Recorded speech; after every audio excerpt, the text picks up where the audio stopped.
discuss some more thoughts. Forgot to do this, right?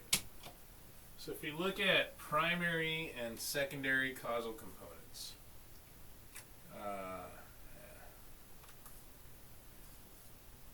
primary, oh man, I want to come over here, but things are falling apart. I want to do it organized. If only I could get like a video editor. Primary and secondary causal components, right? Let's just identify all the contributing factors to maladaptive thoughts and behavior. So primary contributing factors. The inbreeding. The Spanish conquistadors, which isn't necessarily a bad thing. I'll get into that. Recently, well, not too recently, but in the last few years, I met a woman online who was 18 years old, or she was 3 years ago, and lived in Mexico in a Mormon colony that is very inbred because the United States made polygamy illegal, so these Mormons fled to Mexico where they could still practice polygamy in the 1950s. She has 45 brothers and sisters, and her dad has 7 wives. Very inbred. Few are first cousins. You can see the signs of her inbreeding in her jaw shape, the Habsburg jaw, etc., etc., etc. That inbred Mormon family generates more food and income than the surrounding Mexicans. My burrito's ready. 1 second. Slicha, bevekesha. So, intelligence is hereditary. This is particularly interesting to me. It's a problem with intelligence is it just needs to stay focused. Judaism has something called pikuach nefesh, which is a medical exemption for sin. A sin is a violation of the laws of God. A violation of the law is a crime. So it's like a medical defense, like the schizophrenia defense, right? I could not find any incidents of Christians saying it was like okay to lie, violate the law to save a life. That's what pikuach nefesh is. You can lie to save a life, you can break laws to save a life. Islam has it as well. A sinful act with a pious goal is how I heard it expressed. Well, at this woke Christian university, old Baptist, etc., they have a link to an article in one of the courses I took, which was an article from Michigan, something or other, some sort of neuroscience, where they did acknowledge that intelligence is hereditary. It is genetic. And this is their words, not mine. Please don't ban me, YouTube. That blacks have low intelligence on average because of genetics. But as Christians, they said it's better to lie to African Americans and tell them that intelligence can be environmentally acquired, not innate or genetic, because if you're truthful to African Americans and tell them that intelligence is genetic, this will lower their desire to succeed. But if you lie to them and tell them that they can be just as smart and high achieving as white people, or even socially engineer society to be this way, and these are just vague generalizations. There are very highly intelligent blacks and there are very low intelligent whites. Don't pull me into a corner I haven't painted myself into. Therefore, it's okay to lie. Christians have a thing where it's okay to lie to blacks and tell them that they can be, intelligence can be environmentally acquired instead of hereditary. Anyway, back to this. Ashkenazi Jews.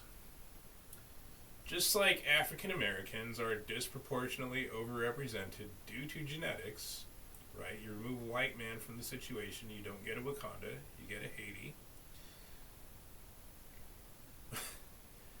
Ashkenazi Jews, African Americans are disproportionately overrepresented in prisons and athletics. Big bodies, not so good on the brain. Asians are on the other end of that spectrum. Largest brain size per average, smallest body.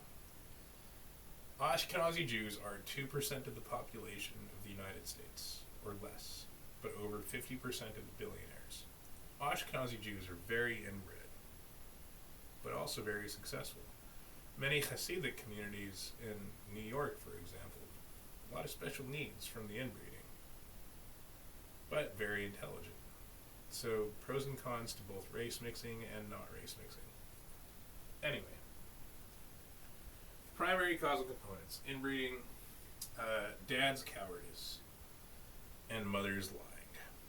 Those are two main ones. Had my dad been more of a man instead of less of a coward, less of a coward, I never would have ended up, my brother would have never forced marijuana on me because father would have never left the mother would have been home, father would have been at work, mother could have prevented, an adult would have been home to literally, physically prevent the marijuana from my brother to me.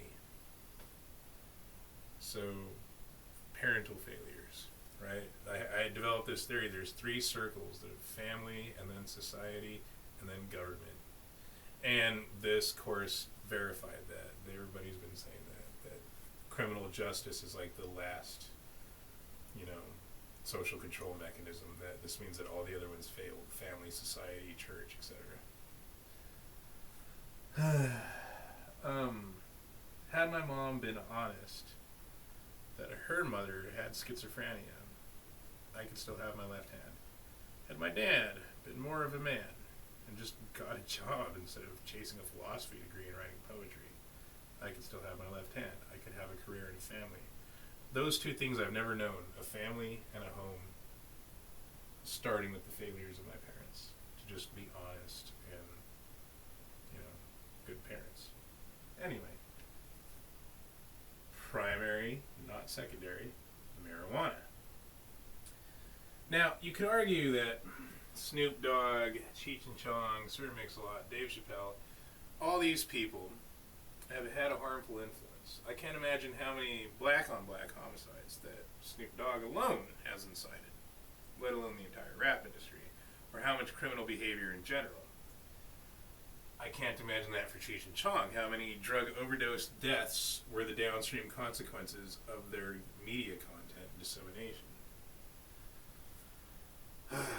But they also go into primary because they are part of this social engineering. They are a part of the marijuana industry expansion, even in the black market before legalization, as well as pornography, etc. Secondary causal components: failure of government to intervene when my family failed me like that. Culture, failure of a society to just be moral. A lot of these things would have been prevented.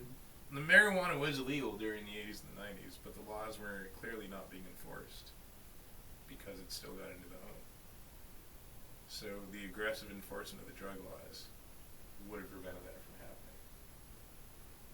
Now you could argue, that's not true, criminalization doesn't work. Well, let's just replace that with pedophilia, right? Oh, people are going to do it anyway. Why have it criminalized? I mean, it's going to happen anyway. The war on pedophilia has failed and just wasted a bunch of money, so we should just let people rape kids. Right? Why have laws at all?